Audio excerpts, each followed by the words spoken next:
the man who had promised to love Cordelia Marsh until his last breath came rolling back into Calder Mills on a gray November afternoon in a $90,000 Range Rover with a 26-year-old fiancée in the passenger seat.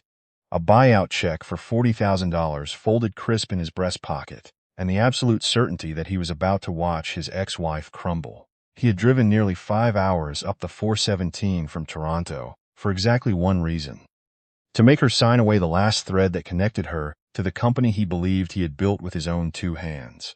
What Spencer Kane did not know, could not have imagined, as he stepped down onto the cracked sidewalk and wrinkled his nose at the smell of wood smoke and wet leaves, was that the quiet woman waiting behind that peeling front door owned the single thing his $900 million empire could not survive a week without, and that she was going to take it back from him, calmly and completely, in roughly the time it takes to steep a pot of tea.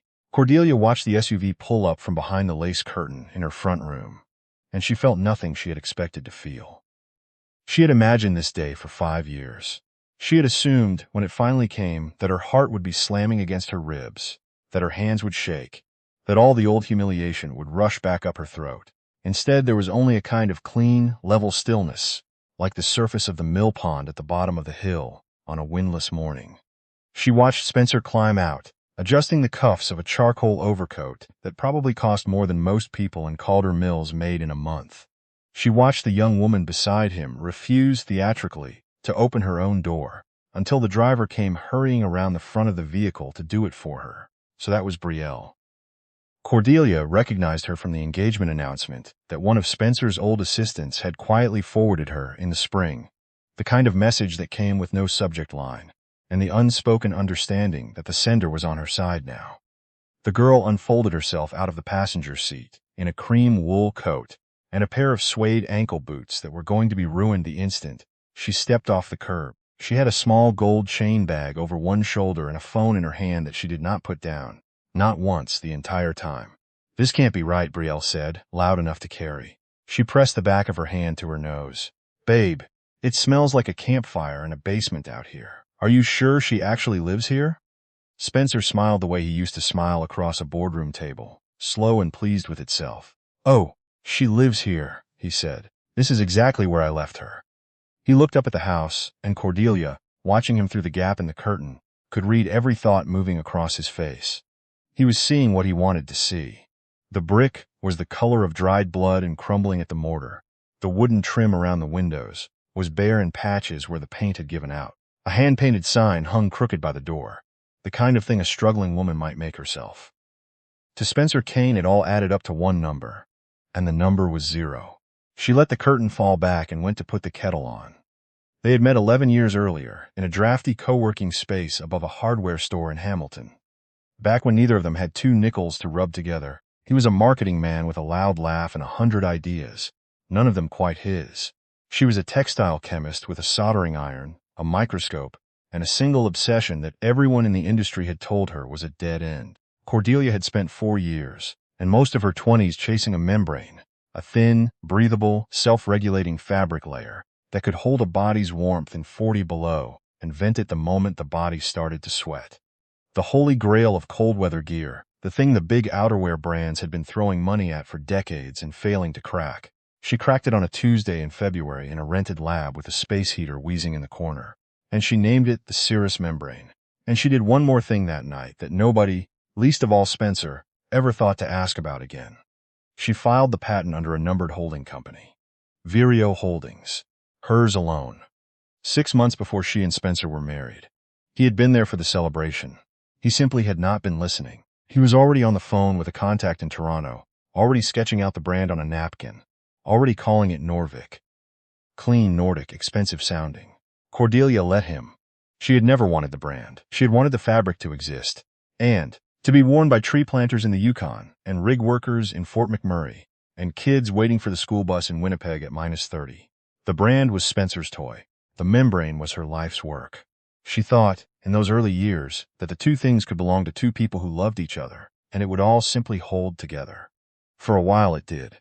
Norvik outerwear took off the way only a handful of Canadian brands ever do, the kind that start in a warehouse in Etobicoke and end up in flagship stores in Tokyo and Oslo. Every single coat they sold had her serous membrane sewn into its bones. And as the company grew, Spencer changed slowly. And then all at once, the way ice changes. He started spending more time with investors than with her. He started introducing her at galas as, my wife. She does something technical with the fabric. And laughing, and the men around him laughing too. He bought a glass condo overlooking the lake and grew impatient that she preferred to work late in the lab in an old fleece with her hair in a clip. He began, she understood much later, to be embarrassed by her. A trophy that refused to behave like a trophy. When he asked for the divorce, 5 years ago, he did it in a lawyer's office on Bay Street with a folder already prepared. He had hired the kind of firm that bills by the breath, and he buried her in paper until she was too exhausted to read all of it. And in the end, the settlement gave her a modest sum, a clean break from the brand she had never wanted, and the deed to a derelict brick house in a dying mill town in the Ottawa Valley that they had once bought on a whim as a someday project and never touched. He had expected her to scream. He had expected her to hire a junkyard lawyer and drag him through the mud for a piece of Norvik.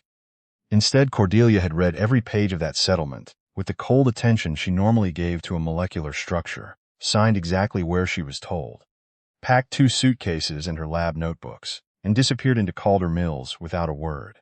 He thought he had won. He thought he had cut her loose. He had no idea what she had quietly kept. The knock came hard and confident. 3 sharp raps. Cordelia took a slow breath, smoothed the front of her oatmeal-colored sweater, and opened her own front door. Spencer, she said, and you must be Brielle. Come in out of the cold.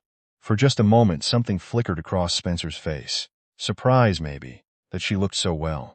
She was 41 now, and she had stopped coloring her hair, and there was gray at her temples, and she wore no makeup and no jewelry, and she looked, he would have said, like a woman who had given up. He recovered quickly. He always did. Eleanor, he started, then caught himself, an old slip, an old marriage worth of muscle memory, dragging up the wrong name from somewhere. Cordelia, we won't take much of your time. We've got a long drive back. Of course. She stepped aside. Mind the front hall. The light in there isn't great. The Heritage Society's very particular about the original 1880s entry, so I've left it rough. The entry hall was deliberately dim, lit by a single bare bulb, the lath and old horsehair plaster exposed on one wall. Brielle picked her way through it with her arms held in close to her body as if the dirt might leap onto her coat.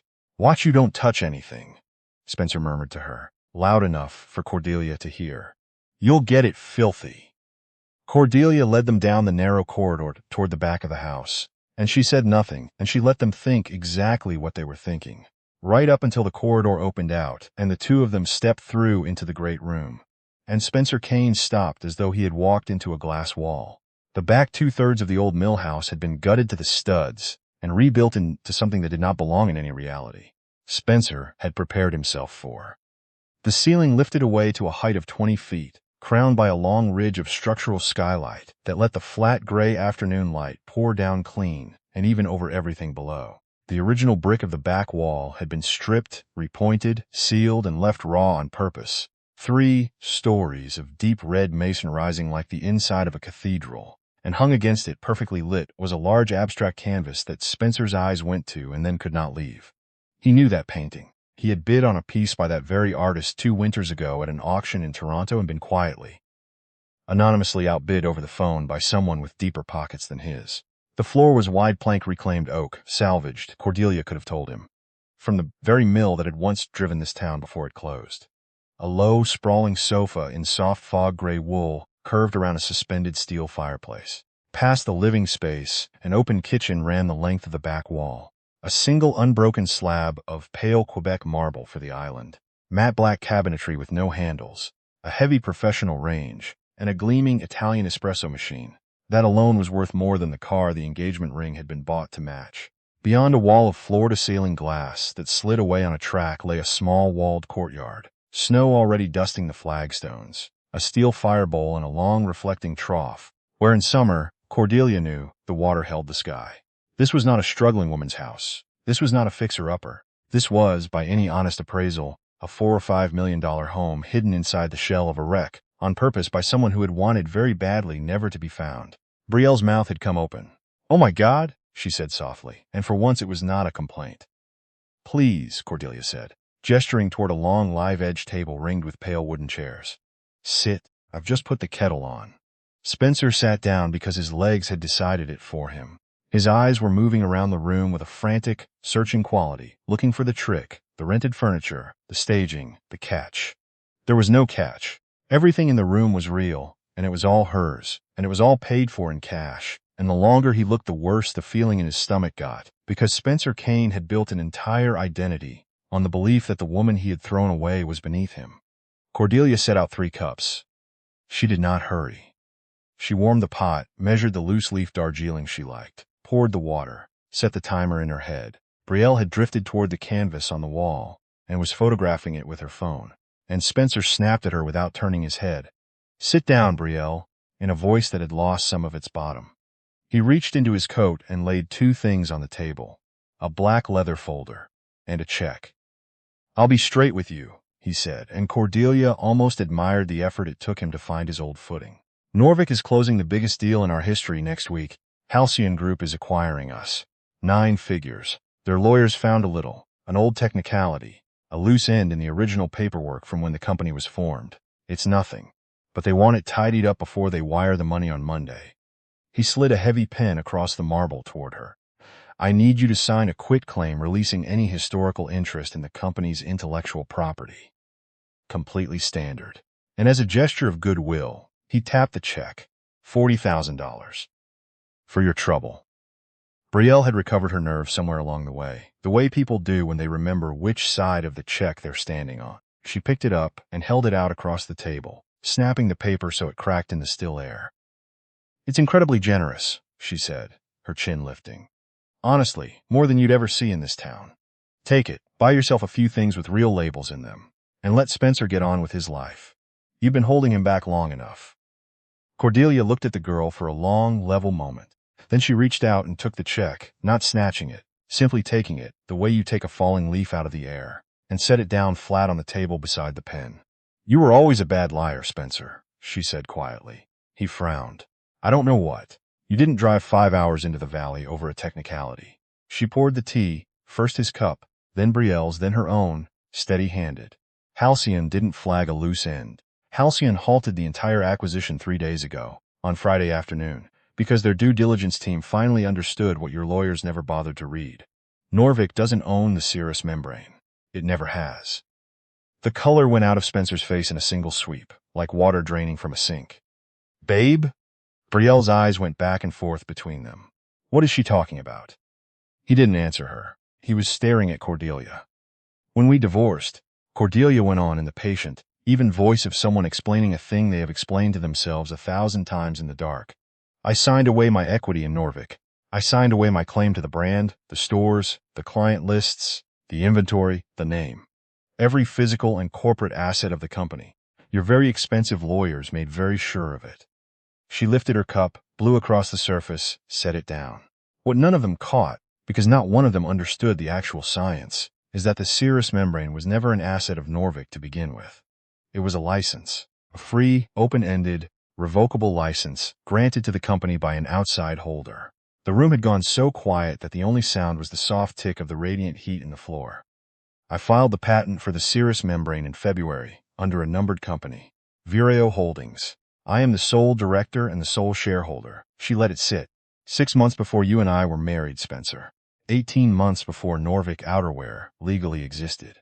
When you incorporated the company, I granted Norvik a non-exclusive, royalty-free, terminable at-will license to use the membrane. It's right there in the founding vendor agreement, the one you were too busy throwing launch parties at the Drake to actually read. You just signed where I told you to sign." She picked up the $40,000 check, glanced at it with something almost like sympathy, and set it back down. "And that license," Cordelia said, "I revoked at midnight last night." For a moment Spencer Kane simply could not move. Then his hands began to shake, and he scrambled for his phone, and his thumbs skidded across the screen as he called a number Cordelia recognized from the contact name that flashed up. Warren, the general counsel who had once sat across a mediation table from her and slid documents at her, like a man feeding paper into a shredder. Spencer put it on speaker, without thinking, the way panicking people do, so that the whole room heard the long defeated exhale on the other end. "Spencer," Warren said, "tell me you are not where I think you are." "Warren, what the hell is going on?" Spencer's voice had climbed half an octave. I'm sitting here and she's saying we don't own the membrane. She's saying she revoked some license. Tell me this is nothing. Tell me the patent holds. It doesn't hold, Spencer. Warren sounded like a man reading aloud from his own dismissal letter. We've had 3 associates and outside counsel tearing the archive apart since Halcyon flagged it Friday. We found the original 2014 vendor agreement. Norvik has never owned the underlying chemistry of Cirrus. We licensed it from a numbered company. And our production servers in Etobicoke got served an electronic cease and desist at 12:01 this morning. We are legally barred from manufacturing anything that uses the membrane as of last night. Then go around it. Spencer was halfway out of his chair. Get the lab to reformulate, patch the process. I don't care what it costs. There's nothing to patch, Spencer. It's the foundation. Every product line, every SKU, every coat in the warehouse and on order, it all runs on her membrane. If we tried to reformulate from scratch, we'd be looking at 3 years of R&D minimum. And we'd be starting from the same dead end the whole industry was stuck at before she solved it. A long, terrible pause. Halcyon withdrew their offer an hour ago. They've notified the regulators. The board is convening tonight. Don't say another word to her without counsel in the room. I have to go. The line went dead.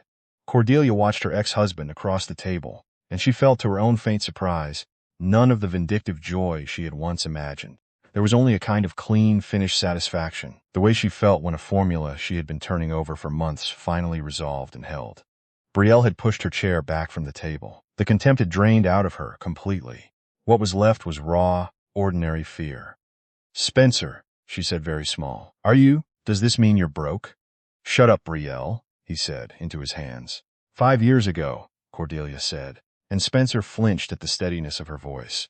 You sat across from me in a glass office on Bay Street, and you told me I was dead weight. You told me my lack of vision was holding you back. You slid a settlement across the table, and a check you thought was a kindness. And you handed me the deed to this ruined house, and you believed you had cleanly cut me out of your life. She turned her cup, a quarter turn, on its saucer. You were so sure I was nothing without you that it never once occurred to you to wonder what I might have kept. Spencer lifted his head. His eyes were red-rimmed and wet, and the swagger was entirely gone, and what was left behind was a frightened, hollow man in a very expensive coat. Why didn't you do this then? He asked, and his voice cracked down the middle. If you could have ended me 5 years ago, why wait? Because 5 years ago, Norvik was worth $30 million, Cordelia said simply. Ending you then would have taught you nothing. You'd have shrugged, raised another round, started over. You'd have called it a setback in a memoir someday. She rested her chin on her hand and looked at him almost kindly. I needed you to build it higher, Spencer. I needed you to get so close to the biggest payday of your life that you could already feel it in your hands. I wanted you to be standing right at the very top when the floor disappeared. That's the part I couldn't give you 5 years ago, the height. He stared at her, and she watched the full shape of it land on him. That she had not fought the divorce, because fighting was beneath the thing she was actually doing. That she had walked away into obscurity, not in defeat but in patience. That she had spent 5 quiet years in a mill town in the valley, sharpening a single blade and waiting for the exact moment he was most exposed to use it. I'll buy it, he said suddenly, a wild animal brightness flaring up in him. He shoved the pen and the check aside and leaned across the table. Vireo, the patent.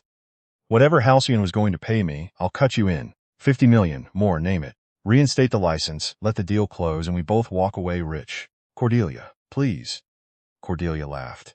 It surprised even her, the warmth of it. A real laugh that rose up and rang off the high glass of the skylight. Brielle stared at her as if she'd lost her mind. Spencer's face curdled with confusion and hope. Then Cordelia stopped laughing, and her face settled into something calm and final and absolute, and the hope died on his. You still don't understand the table you're sitting at, she said. She reached into the pocket of her trousers and drew out her own phone. You think Halcyon walked away from the deal because they stopped wanting the technology. She tapped the screen, brought up a message, and slid the phone across the marble toward him, turning it so he could read it. Halcyon Group is a global outdoor conglomerate, Spencer. They were never buying your brand. They didn't care about the Norvik name, or your flagship on Bloor, or your bloated marketing team, or the corner office you decorated to impress investors. They only ever wanted one thing. She let the silence stretch. When their auditors found the IP anomaly, they didn't just walk away from you. They came to me. On the screen was a message from a name Spencer half recognized from the business pages. Desmond Vaughn, the chief executive of Halcyon Group. Cordelia did not need to read it again. She knew it by heart. The agreement between Halcyon and Vireo Holdings had been executed at 4 o'clock that afternoon. While Spencer was still on the 17 with his cheque and his fiancée and his certainty, Halcyon would license the serous membrane directly from her, on her terms, in perpetuity. An initial payment of $41 million would settle into her accounts at 9 the following morning, with a royalty on every garment sold worldwide for the life of the patent.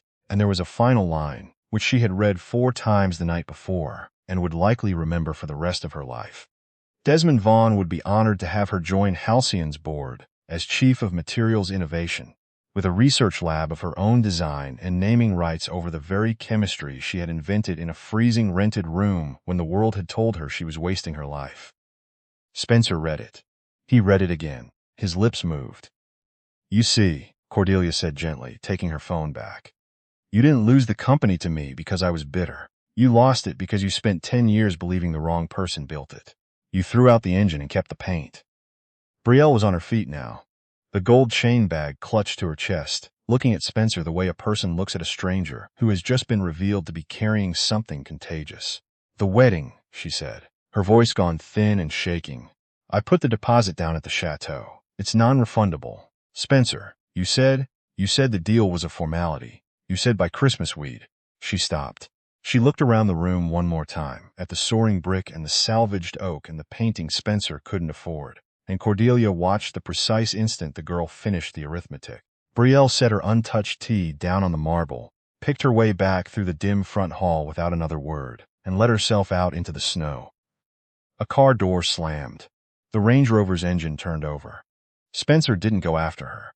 He sat for a while at Cordelia's table, with his face in his hands, and the man who had driven into Calder Mills that morning as one of the country's celebrated entrepreneurs gradually came apart at the seams. His phone lit up again and again on the marble, the board, his counsel, a producer from a business news show, and finally, glowing cold and bright, a single email from Alistair Penrose, the 70-year-old chairman of Norvik's board. The subject line in flat capital letters that needed no opening to be understood. Spencer didn't open it. He didn't have to.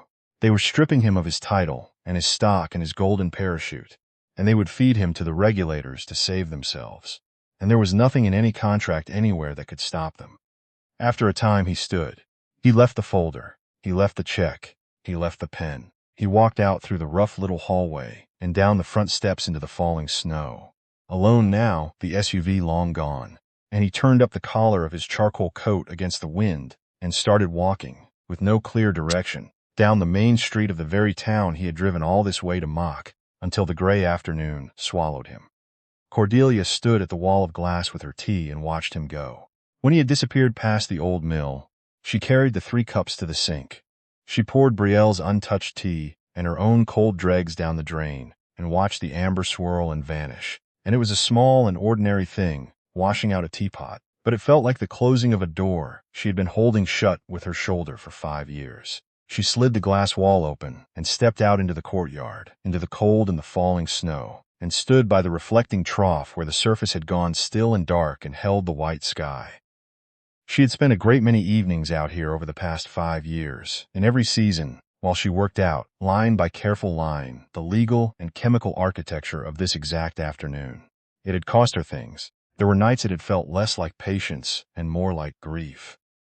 But, standing there now with the snow catching in her gray-streaked hair and her own house rising warm and enormous, and entirely hers at her back, Cordelia Marsh did not feel like a woman who had spent 5 years waiting. She felt like a woman who had spent 5 years building, quietly, out of sight, while the world looked at her plain sweater and her crumbling brick and decided she was finished. She went back inside, slid the door shut against the cold, and walked to the espresso machine he had eyed so hungrily. She ground a dose of dark roast, set a clean cup beneath the spout, and steamed the milk until it hissed and sang. Her phone chimed once on the marble. Desmond Vaughn, confirming dinner in Toronto on Thursday, looking forward to it. She read it, smiled, and set the phone face down. Then she poured the milk slow over the dark espresso, drew a clean white leaf across the surface, took the warm cup in both hands, and stood for a moment in the center of the great bright room she had made out of a ruin, in the silence of a house that finally, completely, belonged to no one but her.